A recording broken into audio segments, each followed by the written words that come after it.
And good evening, and welcome to the Town of Cary's Planning and Zoning Board meeting for September the 27th, 2021. I'd like to call this meeting to order, and thank you for joining us tonight.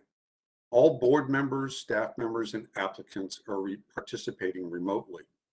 While this is a public meeting, please be aware this is not a public hearing. There is no opportunity for the public to speak during this meeting tonight. If you have comments about any of these cases, we encourage you to reach out to the staff case manager or the applicant by email or phone. You may reach out to our board members through email. You may also contact the town council directly through email or during the public speaks out portion of any regularly scheduled town council meeting. Because we are meeting remotely, I will call on each member individually to confirm their attendance at this meeting. All motions, seconds, and votes will be verbally obtained. So the first item on the agenda is roll call. John Sorrell is not able to join us tonight, but I will call on the members who are here to confirm that they are actually present. So starting off, Don Hamilton.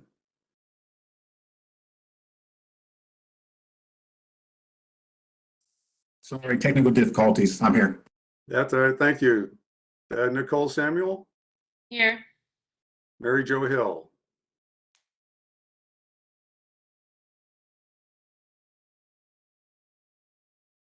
Mary Jo?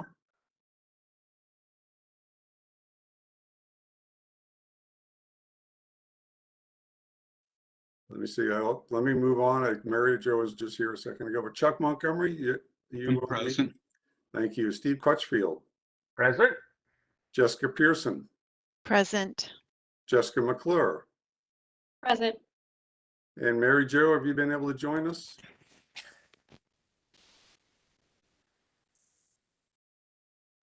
I think you may be muted, Mary Jo.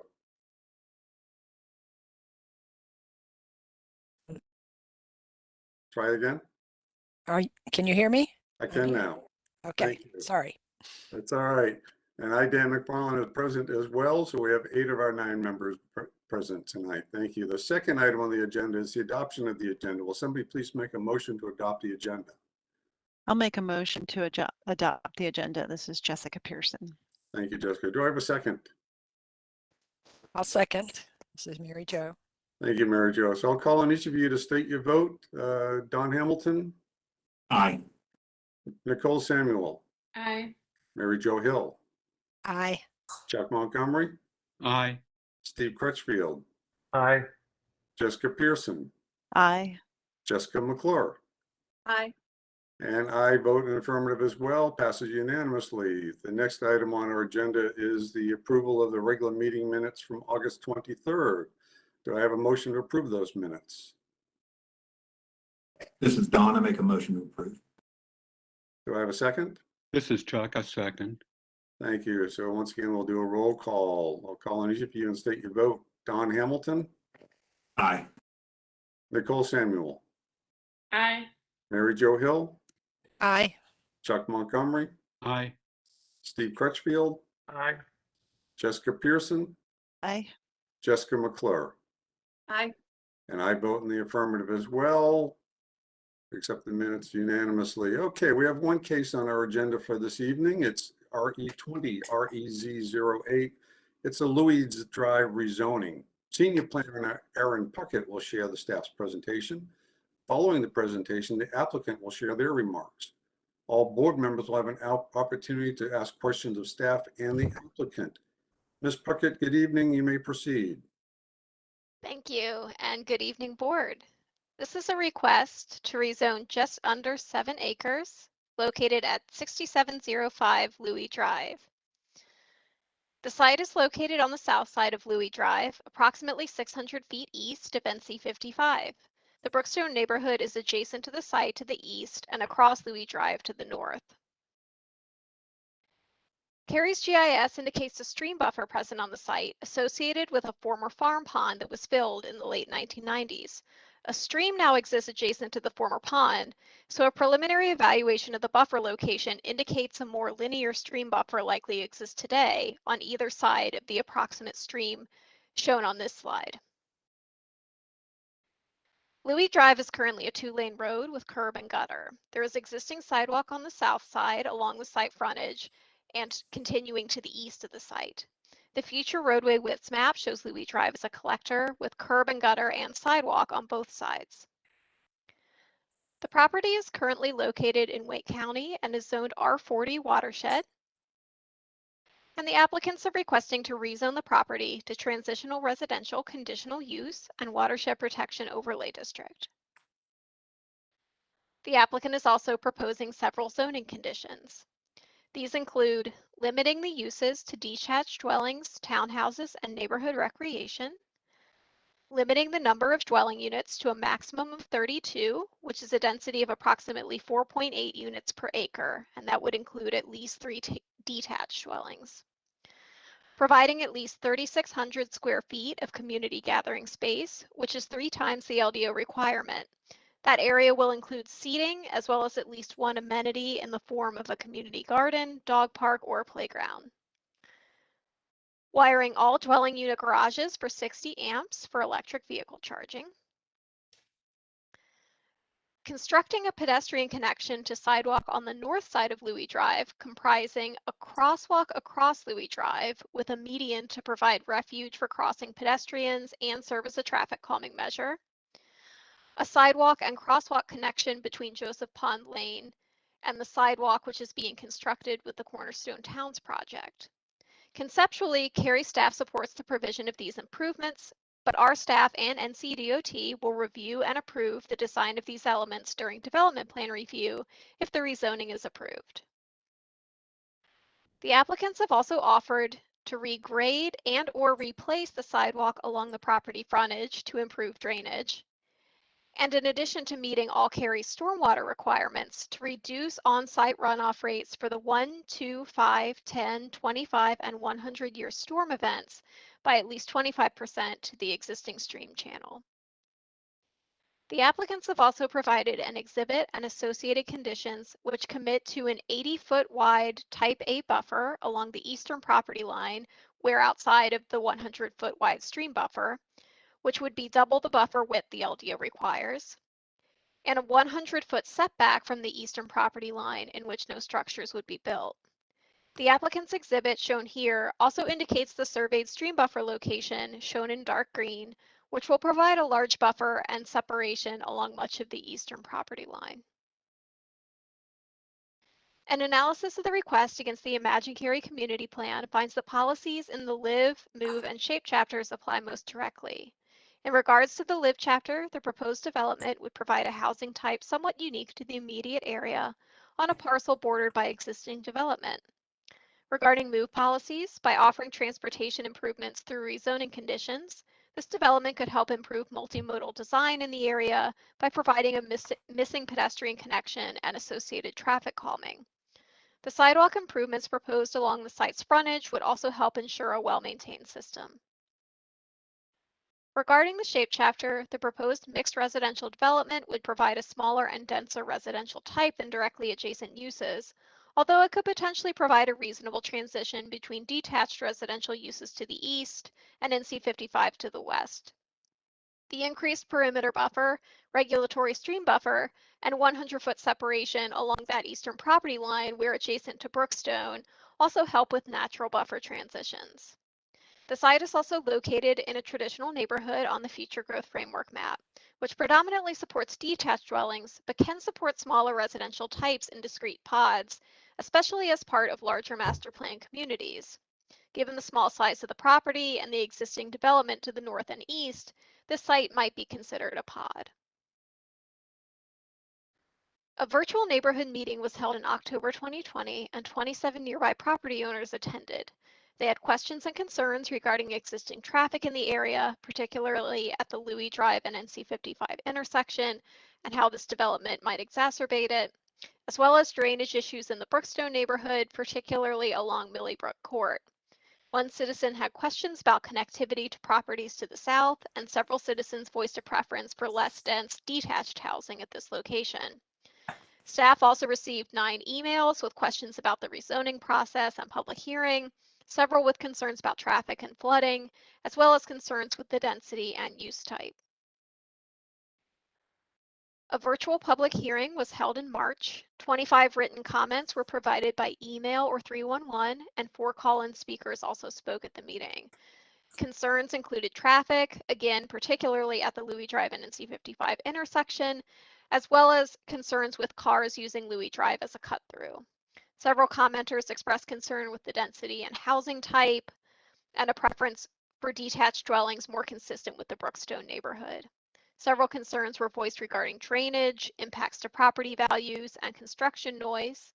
Several citizens noted development of this site may be premature and should wait for the adjacent property to the west to become available. And others requested the applicant consider a large buffer between this development and the homes on Millybrook Court. Council members also had a number of comments at the hearing. Some mentioned a reduction in the overall density and/or a large buffer adjacent to the Millybrook Court lots could help with transitions.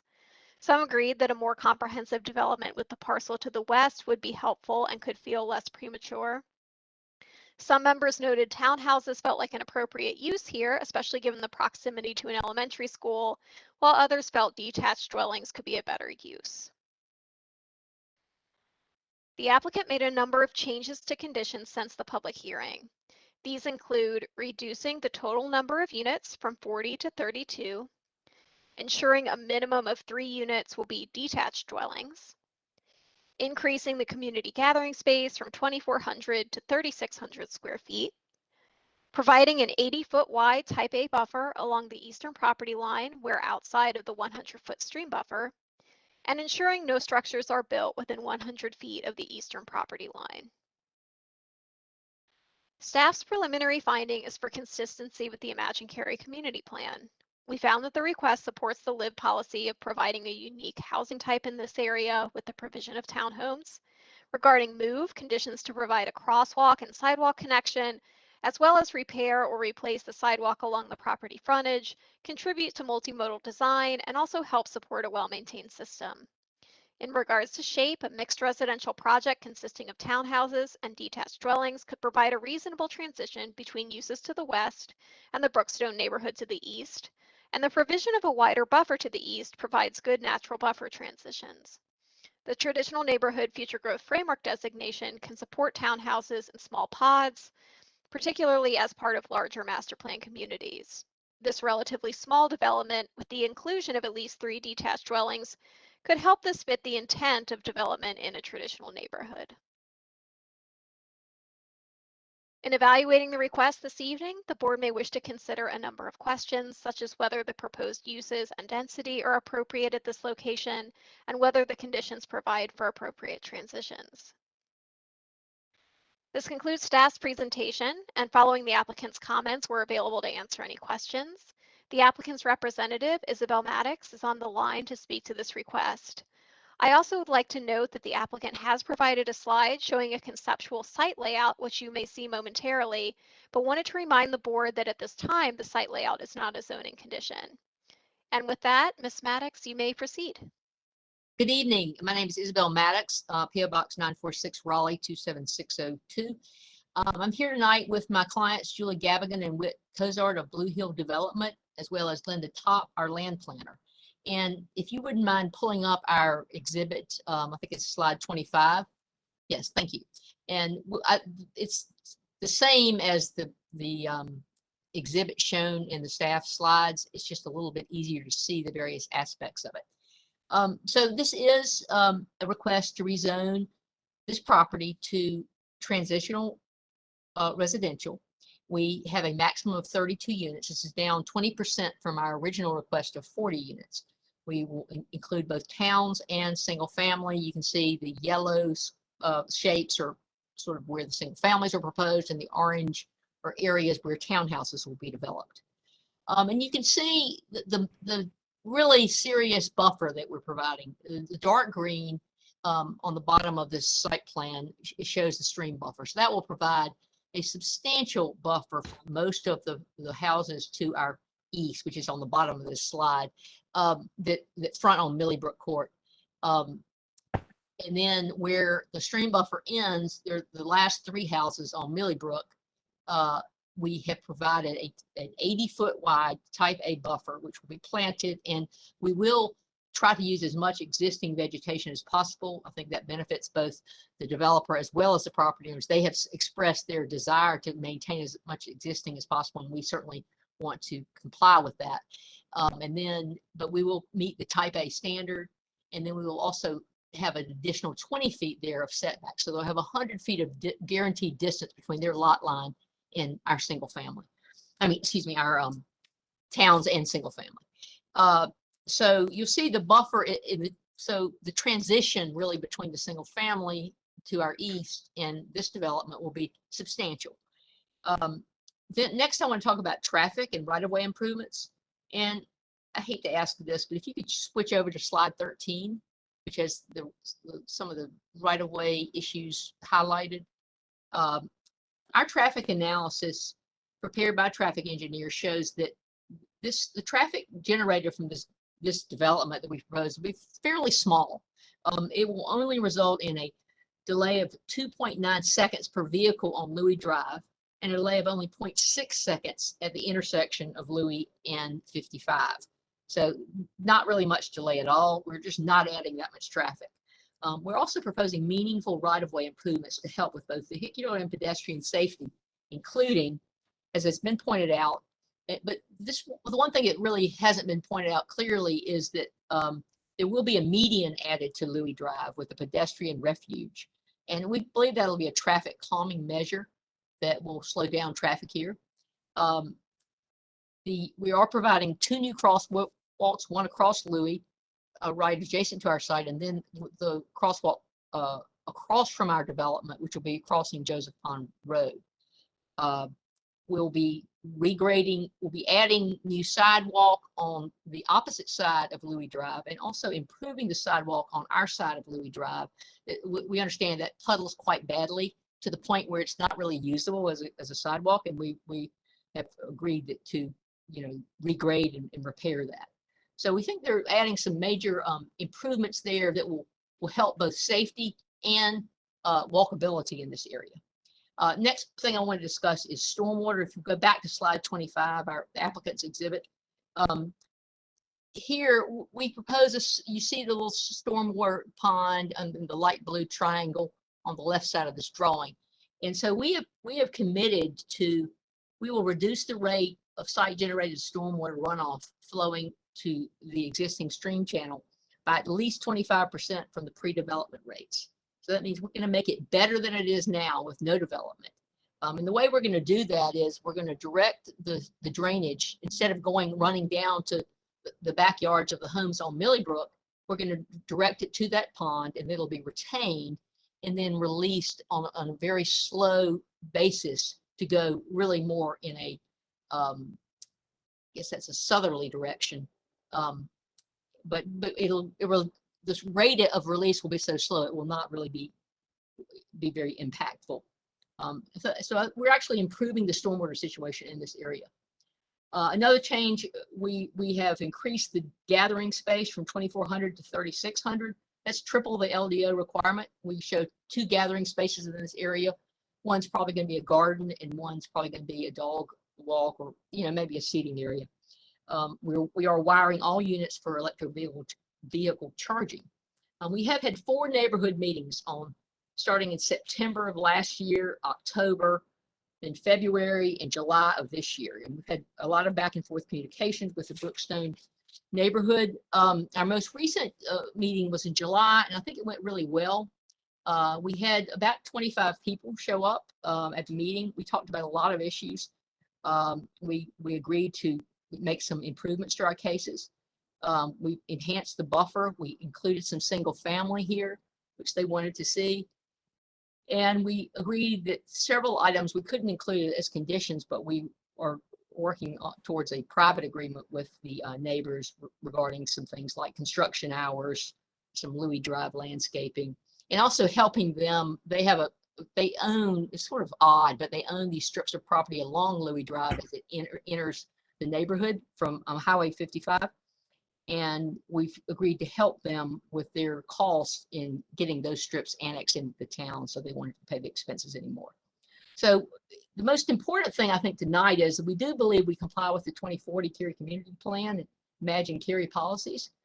As confirmed by your professional staff, we feel like we're providing more housing choices, infill development.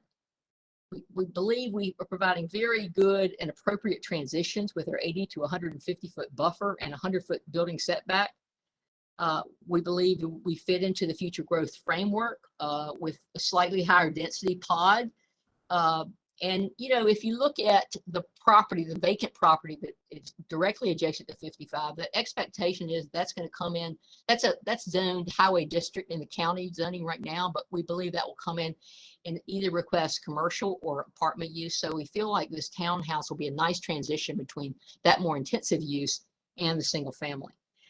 We're ensuring safety here by improving crosswalks and enhancing sidewalks and adding a traffic calming measure on Louis Drive. And we think we provide many public benefits here. We're adding housing types for a growing population of Cary, but we're respecting the neighborhood by providing significant buffers and landscaping. We're improving safety through traffic calming and adding crosswalks. We're improving walkability. We're improving the stormwater condition from where it is now. We've worked with neighbors and will continue to work with neighbors to come up with a private agreement that we can all be happy with. We're consistent with the comprehensive plan. And we think in answer to the two questions posed to you by staff, do we have appropriate density? We think we do. We've got a lot of single family nearby, but we also have new townhouses across the street. We expect to have some more density on the Herndon property to our immediate west.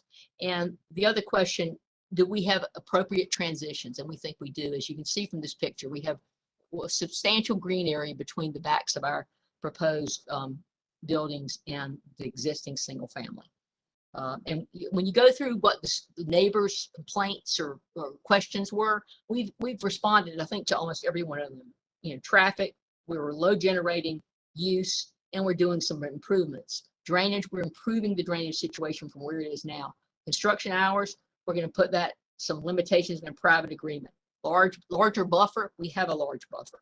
So we really feel like the only thing that was mentioned was they wanted us to develop this in cooperation with the Herndon property, but you know, we don't control that property. We have inquired of that property owner, and that property is tied up in a trust, and it is just not in a position to be developed at this point. So other than that, which we have no control over, we think we've been very responsive to council issues, neighborhood issues, staff issues.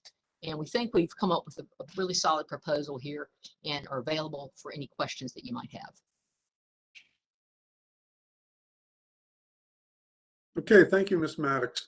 And thank you, Ms. Puckett, for your presentations. Very helpful and very informative. So I'll ask each board member to share any questions you have of either the staff or the applicant. We'll go one at a time.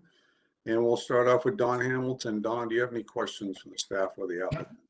Yes, just a couple. Can you pull up page 17 for a quick second? The traditional neighborhood listed at the bottom of it, is that Brookstone? Brookstone is actually to the east and north. Okay. Gotcha. And basically, did I look at it correctly? There's just one entrance in and out? Yes. Oh, to the neighborhood to the south? No, to what you're proposing. Oh, yes, just one entrance. That's correct. Great, thank you. But I did want to go back. If you'll pull up our slide, and it might be on that's cul-de-sac that you see will stub to both the property to the west and the property to the south. So would have a future connection when those properties come in for redevelopment. Gotcha. Yeah, when I look at it, it looks like a road coming in. I just wanted to verify whether or not that was one or not. Yeah, there'll be easements granted there. Great, thank you. Any other questions, Don? No, sir. You're good. Okay, thanks. Nicole, questions for the staff or applicant? I don't have any questions.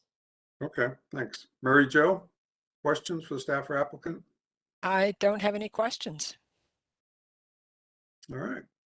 Moving on, Chuck Montgomery, any questions for the staff or applicant? Yeah, I wanted to ask a few questions about the buffer on the east side of the property. That's supposed to be an undisturbed stream buffer, is that right? That's right. And And I suppose that means that any existing vegetation is going to stay. Yes, in the dark green area, yes, that's correct. Now, is that a type A buffer, or what type of buffer is it other than just an undisturbed buffer? Well, the stream buffer is just going to be as it is. It's going to be a natural buffer.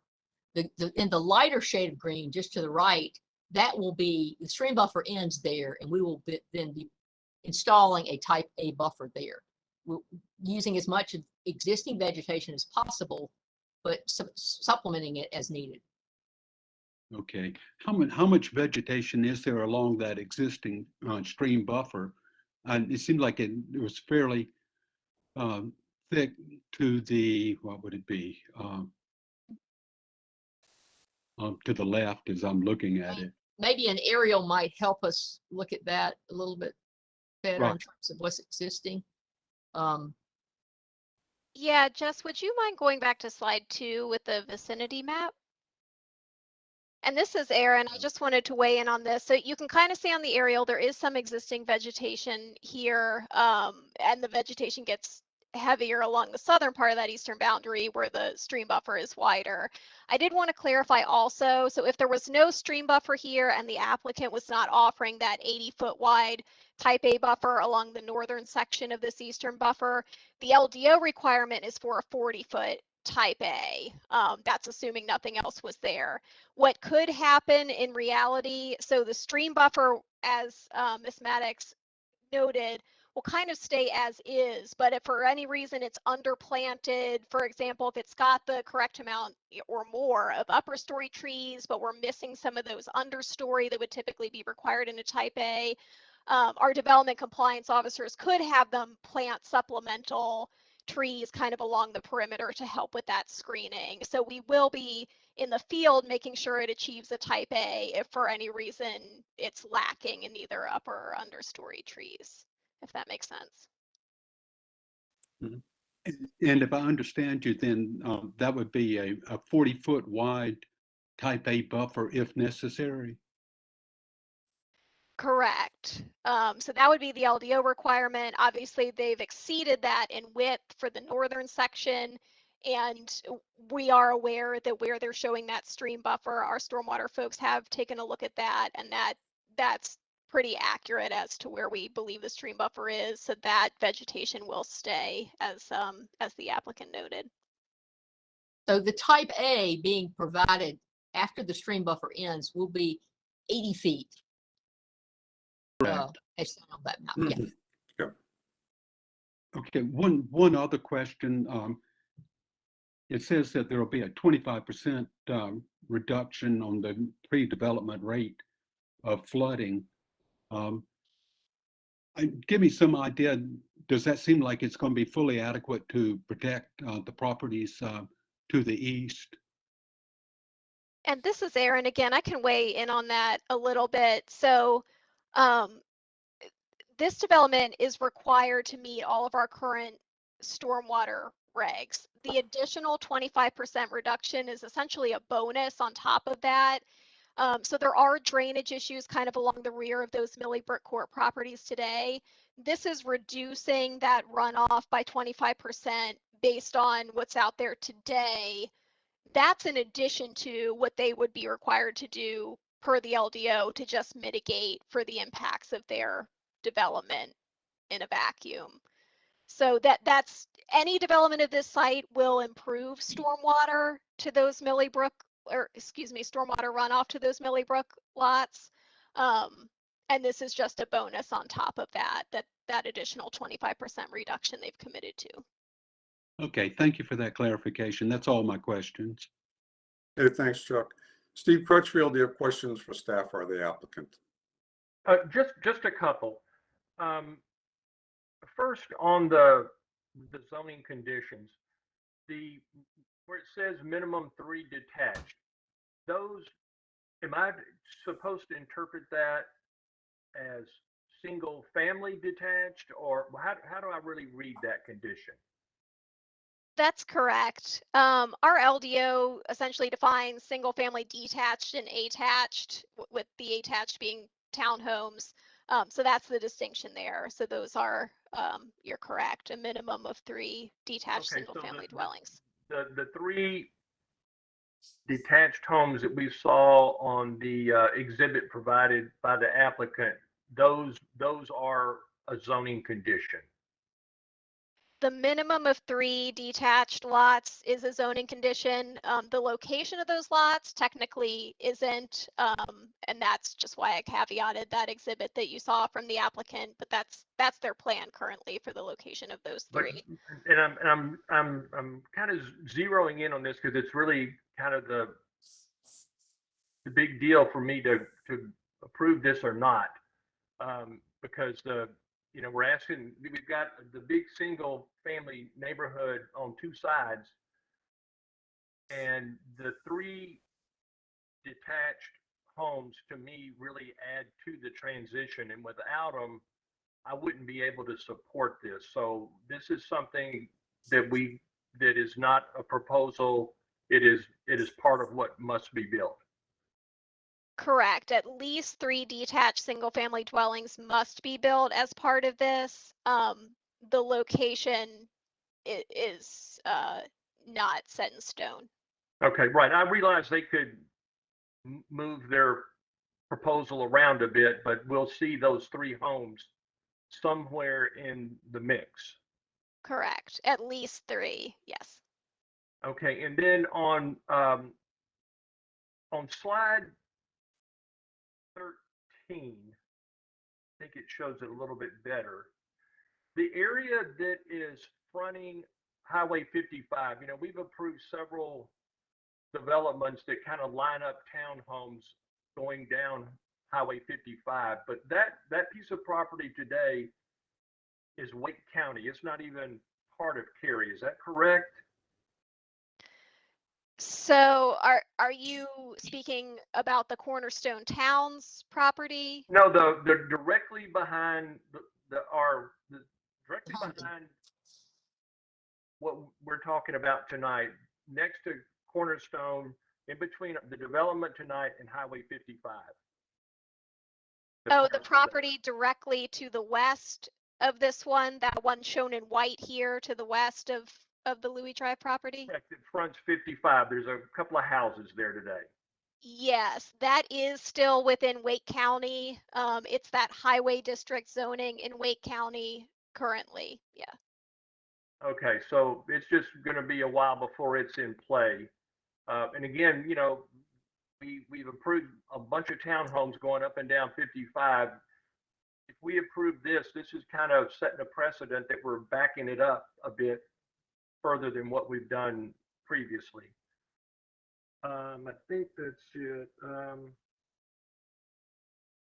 Yep, that's it. That's all my questions. Dan, thank you. Okay, thanks, Steve. Jessica Pearson, do you have any questions for staff or the applicant? Yeah, I have a question for Ms. Puckett. The townhouse development, we received a presentation about how the street would be treated and the trash receptacles would be organized as part of updates to the land development ordinance. Would this development have to apply with those new, I guess, are they regulations? Is that? Yes, you're speaking of the recent updates to our townhome street standards? Yes. Yeah. Yes, so those have been codified and this development would be held to those standards. So public streets, the things that you're speaking of, like street trees, areas for, wide enough for trash receptacle pickup, all of those things are included in that. That is wonderful. Okay, thank you. That was all I was wondering. Okay, thank you, Jessica. So moving on to Jessica McClure. Jessica McClure, do you have any questions for staff or applicant? No questions. All right, thank you. And all my questions have been answered. So I do not have any other additional questions regarding this item. So would somebody like to make a motion regarding 20 REZ 08, the Louis Drive rezoning? And the motions are on your screen.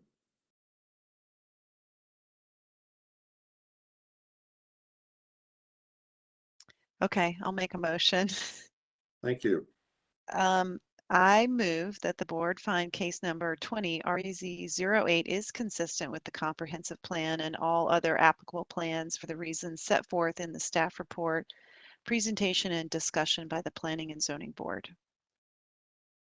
Thank you, Jessica Pearson. Is there a second? I'll second Jessica's motion. This is Chuck Montgomery. Thank you, Chuck.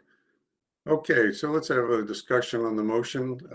Jessica Pearson, we'll start off with you because you made the motion. Thank you. I think that this rezoning the use is appropriate and the density is appropriate.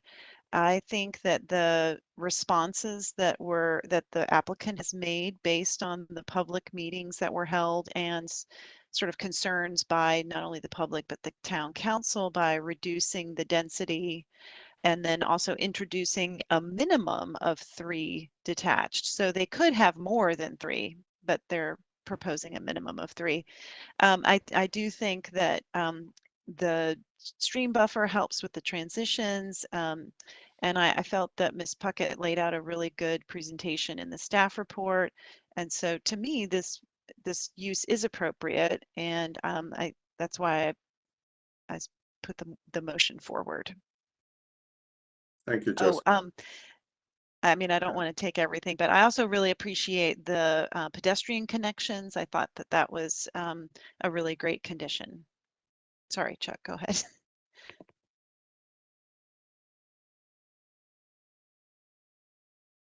Chuck, you're on mute. There we go. Can you hear me now? Yes, thank you. Good. I looked at this. This is a narrow property with a large stream buffer on the length of the east side, and it makes it difficult for use as a single family development.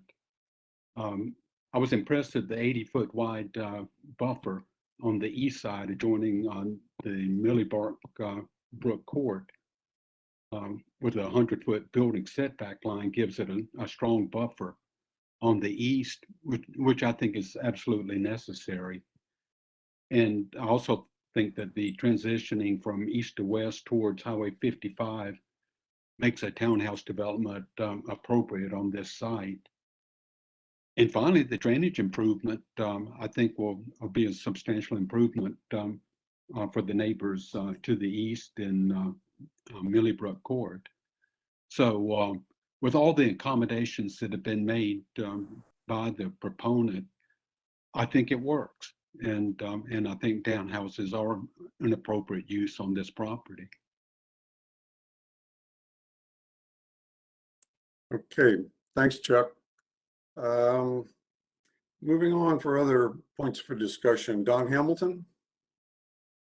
No real comments.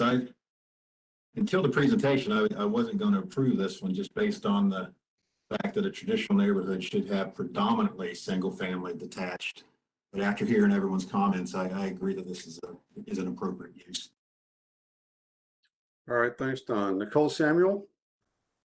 I agree with all the comments about the compromises. I thought that the 3 detached homes was a creative solution. I wasn't quite sure how that would look. So I appreciated being able to see a picture of that. I think it makes a lot of sense. Thank you. Mary Jo Hill, any comments for discussion? Nothing too original other than to agree with the points that Jessica and Chuck have both made. I think it's good that there has been the back and forth that they could arrive at some compromises that added value in additional value in terms of more protection and this whole drainage issue that's can be a thorn in the side of any neighborhood. But anyway, all together, I think it's an appropriate use with given the size of that lot. Okay, thank you. Steve Crutchfield, any comments? Yeah, a couple of comments. I agree with what Don said. I also was very leery of this prior to our meeting. I still think it's barely consistent with the comprehensive plan, but as was said previously, this is an interesting parcel of land. The stream kind of makes a difference, and you know, townhomes by schools are normally a good thing. And again, what really swayed me were the 3 detached homes that will be in here. That at least adds some semblance that this is a transition area. And one other very positive thing is I was really impressed that the garages are going to be wired with a 60 amp charger. That's really good, because with all these townhomes and apartment communities that are being built all over Cary, it's going to be hard for people with EVs to find charging. So maybe this will be a good precedent for others. Okay. Great, thanks, Steve. Jessica McClure, comments for discussion. Nothing else. Okay, thank you. On the surface, I don't disagree with some of my other board members about, questioning how this fit. But I think one of the great aspects of the community plan is that we can look at things in context. And that's how I looked at this. I looked at, first at the applicants asking to be annexed into the town of Cary, which certainly raises the bar in compared to what they'd be doing in the county. And we see some of those benefits. I also look at, I'm glad to see the applicant being responsive to both the council comments that were made at the public hearing, as well as also the number of meetings they had with the neighbors and trying to address as many of those items as they possibly can. When I do the math, if I did my math correctly, when we look at 32 units over the number of acres that we have on that site, 6.72, you do that math and, that's the same math if it was zoned for R8, which is the surrounding single family development are all zoned as R8 in terms of the lot sizes. So in terms of that density, townhomes on the surface, we think them being very dense, but when we start doing the math in terms of the number of units that they have offered conditions at 32 on that lot, that would give them that would be the equivalent in terms of the density. And the fact that there's a natural amenity, basically you have a stream buffer that's going to be required to be put into place. It helps to add to that buffer. Add to that, I think the sidewalk, the fact that they've gone the extra mile or extra couple hundred feet of sidewalk to the north of this property that's not even adjacent, to continue that, and putting in some traffic calming devices, traffic calming medium. I think they're trying to do everything they can. So, and I think that, and then the stormwater, the 25% reduction over and above the Cary standard is laudable. We have a large townhome development going in diagonally across. This one that we see before us tonight isn't nearly as dense as that one. And as both the applicant and staff mentioned, the lot to the piece of property adjacent to the west, which borders on 55, the perfect world would be all be able to be making master plans, but we're not playing Sim City. We have to deal with them one at a time as they come in. So those are my comments. But so if there's any other comments, and then if not, we'll move for a vote, and I'll call on each of you to please state your vote. Don Hamilton. Aye. Nicole Samuel. Aye. Mary Jo Hill. Aye. Chuck Montgomery. Aye. Steve Crutchfield. Aye. Jessica Pearson. Aye. Jessica McClure. Aye. And I vote in the affirmative as well. The motion passes 8-0 unanimously. Thank you very much. Thank you. To both the staff and the applicant for your presentations tonight. So the next item on the agenda is new and old business. We have a couple of items under this category. The first item is the Planning and Zoning Board's annual report. This item will summarize all the cases that came before the Planning and Zoning Board that were heard and considered, and whether the proposals supported the Cary Community Plan. The Associate Planning Director, Deborah Grannon, will do this item, and the board may discuss it. Deborah? Thank you, Chairman McFarland. This is the annual report, which many of you have seen before. It's a detailed summary of the cases that you've heard, including the act items, the land development ordinance amendments, and the amendment to the Chatham-Cary Joint Land Use Plan. So there's a summary of the cases, the vote for whether or not it was consistent, and then the tally of how you voted on each case. So it's a pretty straightforward report, but I think one of the things that's most important is it just shows how much work that you all do each month, and just how complex this board can be at times with some of the cases that you've had to listen to and evaluate. So a sincere thank you from staff for all your work on that to all the board members. Please let me know if you have any questions about any of the items in the report. Is there any questions or comments regarding the report?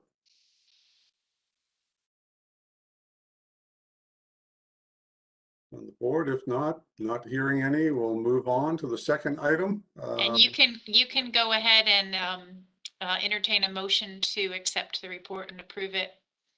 Thank you. All right, I didn't see that. Okay, so I'll entertain a motion to accept the Planning and Zoning Board's annual report. Do I have a motion to accept? Mr. Chairman, this is Chuck Montgomery. I move that we approve the report and ask it to the town council. Okay, thank you. Do we have a second? I second it. This is Don. Thank you, Don. Any discussion on the motion? Not hearing any. Once again, we will go through a roll call on the votes. Those in favor of the motion to accept the report and pass it on to town council. Don Hamilton, Aye. Nicole Samuel, Aye. Mary Jo Hill, Aye. Chuck Montgomery, Aye. Steve Crutchfield, Aye. Jessica Pearson, Aye. Jessica McClure, Aye. and I vote in the affirmative as well. Passes unanimously 8-0. Now, the last item on the agenda tonight is recognition of our departing board members. Once again, Associate Planning Director Deborah Grannon will make some remarks. I don't really want to make any remarks. Dan, I don't want to see you go. Thank you. So Dan and I have known each other for many decades. It was always a pleasure to know him through the Boy Scouts of America and all the efforts that he made in that organization as a volunteer. So I was very fortunate to have a chance to know him outside the planning and zoning world. But when I heard he was going to be on our planning and zoning board and then be the board chair, I thought, what a great opportunity for somebody who cares about his community to get involved with us. So a sincere thanks from all of us with the town of Cary for all your hard work. And Mr. Charles Montgomery, you are a longtime volunteer with the town of Cary. Your dedication and interest in the town is just exceptional. And it has been an honor to listen to your words of wisdom as we go through some of these complex rezoning cases. Nicole, you're one of our new members, Nicole Samuel. It was great to see the fresh eyes and the fresh perspective with rezoning cases and complex ordinance amendments. And I appreciate, and I'm sure the other staff members do as well, the fact that if something was a little confusing or you needed more information, you reached out to staff and gave us a chance to do a little research before we, had to try to answer those tough questions in front of everyone. So to each of you for your time, for your talent, sharing those tough questions and sharing your input so sincerely and being so genuine. I just, on behalf of my coworkers in planning and development services, we'd like to extend a very sincere thank you for all your hard work. And to remind you, please don't forget, there's an email from Julie Clifton, the deputy clerk, about the appreciation event this Friday night. So if you have not RSVP'd for that, please do so no later than this Wednesday at noon.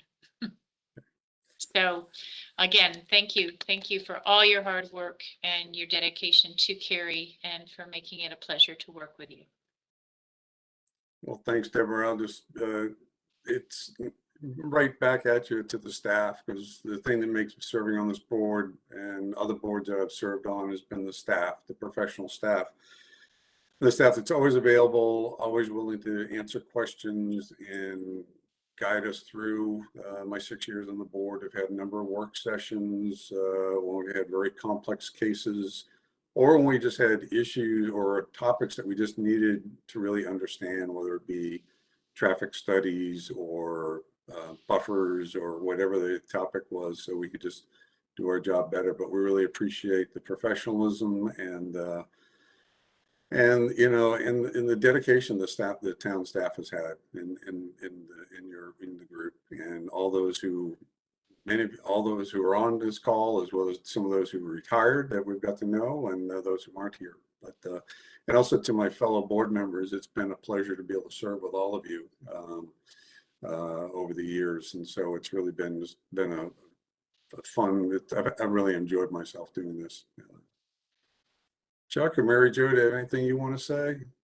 Is going on? Mary Jo, Nicole. Oh, Nicole, I'm sorry. Mary, Sorry, Mary Jo. she got scared. Well, Hi, Nicole. as you can imagine, Mr. Chairman, I won't go silently into the night. I did prepare a few remarks. First, I want to congratulate and thank our chairman, Dan McFarland, for his many years of service as a citizen volunteer on the Planning and Zoning Board and other town boards. He's always been conscientious, prepared, and a strong advocate for responsible development. With his baritone voice, he is persuasive and a thoughtful chairman. Nicole Samuel is also retiring. I didn't even know that until tonight, and will be sorely missed as well. She's always thoughtful and prepared and asks the questions that the rest of us forget to ask. And if I can take a moment of personal privilege, I'd like to offer some brief reflections on Kerry's planning and zoning efforts. As a resident for nearly 50 years, I've watched Kerry grow from 14,000 residents to more than 175,000. I viewed this growth as a regular citizen, a town council member, a Wake County commissioner, a local attorney, and as a member of the Planning and Zoning Board. My conclusion is that Kerry has been and continues to be an exceptional place to live and work. And this has been made possible because of citizens who expect the best, town leaders that have always set high standards, and town staff members, individually and collectively, without whom it would not have happened. Without decades of resourceful and informed town planners and staff members in all departments, Kerry would not be the exceptional place it is today. I cannot praise our town staff enough. Every citizen of Kerry owes them praise for routinely going above and beyond the call of duty. I could cite dozens of examples, but time does not allow for that. Finally, I want to thank my fellow board members for the tireless and exceptional job they do at every meeting. You're prepared and express the concerns of Kerry citizens and ETJ residents about how to achieve an appropriate balance between growth and maintaining a high quality of life in our community. This is never easy, and it takes significant time and effort to do it right. Many thanks on behalf of this Kerry citizen to Steve and Don, Mary Jo, both Jessicas, Dan, Nicole, and John.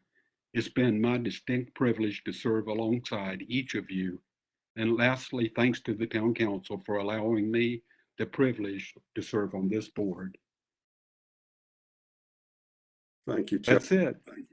Nicole, you want to have any final? Yeah, how do you follow that?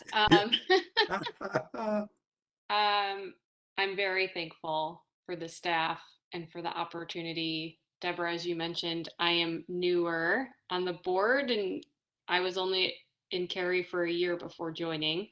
My husband was born and raised here, so I have heard all the stories about how one street was only one lane and no one went past, Kildare, and so I've heard a lot of the stories, but being here, it's definitely a very special place to be. I'm very excited for all of the businesses coming in and the growth, and the community that the town is cultivating. It means a lot for quality of life and for just genuine enthusiasm to be living here. So thank you to staff for being part of that and for driving that. And thank you for the opportunity. Thanks. I can just follow up on one thing Chuck said, was commenting on, and just to share as we leave, and I understand, congratulations to Steve Crutchfield as the incoming chairperson.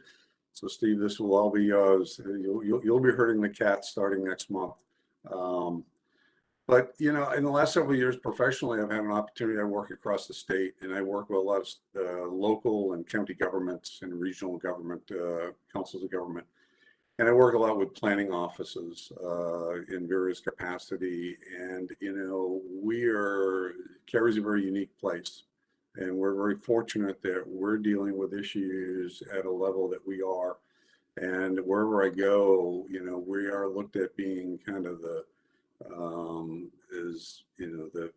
pinnacle of everybody looks up to Cary professionally, planning staffs. And I don't think, you know, I certainly recognize that the town of Cary is a destination for professionals in this area. They look to this as being the gold standard. And so we've certainly, I think, echo Chuck, very, very fortunate to be on the town of Cary's Planning and Zoning Board, and do thank the council for that opportunity, and to be able to work with all of you on the board. I just want to say it one more time, the diversity of backgrounds, both professional and personal, really make this board, it's made a lot of very interesting, and everybody's offered wonderful insights, things that I would never have thought about, or questions raised that hadn't come to me. So I think that's the benefit of the board. So thank you all. And with that, if there's nothing else, I thank you all for participating tonight. And thank you to Nicole and Chuck for participating for the last years. And Hey, can I cut in? Thank you. And with that, we'll call this meeting adjourned. Good night, everybody. Dan, Dan, Yes. I didn't know if comments would be appropriate or not. I just wanted to say I'm going to miss all three of you. I mean, Nicole and I were down at the very far left when we met in person. We always got to chat and catch up with each other, but specifically Dan and Chuck, when I was a newer member, I really looked to you guys as to how to handle business, and you guys were great mentors in that. And I will tell you, Dan, your insights, every time something comes up, you think of something that was never even on my mind, and I really appreciated you doing that. So thanks for what all three of you have done. And I want to echo that as well, because you guys have had the history of being in Cary and seeing things through all these years, and you brought a lot of that very valuable insight to the decisions that we had to make, and just to give us some background as well as flesh out some of the nuances of the requests that were made. So all of that's been very helpful. I'm not sure where we're going to go with that with the new board. I'm hopeful and optimistic that they will all offer some new perspectives that we'll all gain from. Hopefully it'll be in person. It'll be a much better way. I Yeah. echo those sentiments too. Chuck, Dan, Nicole, I too, as a new member of the board, have learned from all three of you, and I will genuinely miss you, and I wish you well in all of your future endeavors. Well, thank you very much. I just simply offer also starting next month when the new board members come on. For those of you who are returning, you are now the old timers. So Wow, that's scary. yeah. So just, you know, and I do hope that you all get to meet in person soon. It's much more enjoyable, and my only regret is having had more of an opportunity to meet and interact with each of you one-on-one personally. So hopefully we'll all get to run into each other down the road sometime. So. Right. Dan, before you do that, one last, I was really waiting for everyone to finish. I also want to especially thank you and Chuck. 5 years ago, I started on this board, and I remember the first night I came, I was somehow placed in between you and Chuck. I don't know how that happened, but it was really Just your misfortune. very nervous. I had no clue what to do, and you guys kind of got me through those first few months, and I greatly appreciate it. And as was said earlier, there's 4 new board members coming on, which is a pretty large number for this board. And I hope that we all can do for those new board members what you did for us. And I don't want to leave you out, Nicole, because having someone on the board that was a newcomer to Cary, I think was a great idea and very refreshing to balance out, shall we say, some of us who have been here for a while. So I thought that was a brilliant stroke when they brought you on board. So Dan, good luck. Chuck, thank you. Nicole, thank you. And the rest of you, I certainly hope I can see you in person soon. Amen. Thank you, Steve. Thanks, So everyone. with that, before I go to adjourn, I want to make sure there's no other, anybody else care to comment? I'll just echo what everybody else said. Thank you all for your experience and your insights. Truly, it's been, stuff that hadn't even been on my radar. So hopefully we can carry that forward. Don, no pressure. Thanks, Jessica. You guys will do great, I am sure. Very confident of that. All right, so if there's nothing else, I will call this meeting adjourned. And thank you and good night. And thank you for the opportunity to serve with each and every one of you. All right, stay healthy. Good night. And safe. Good night. Good night. Thank you. Good night, everyone. Thank night. you. Thanks, Julie. Thanks, Jessica. Bye-bye.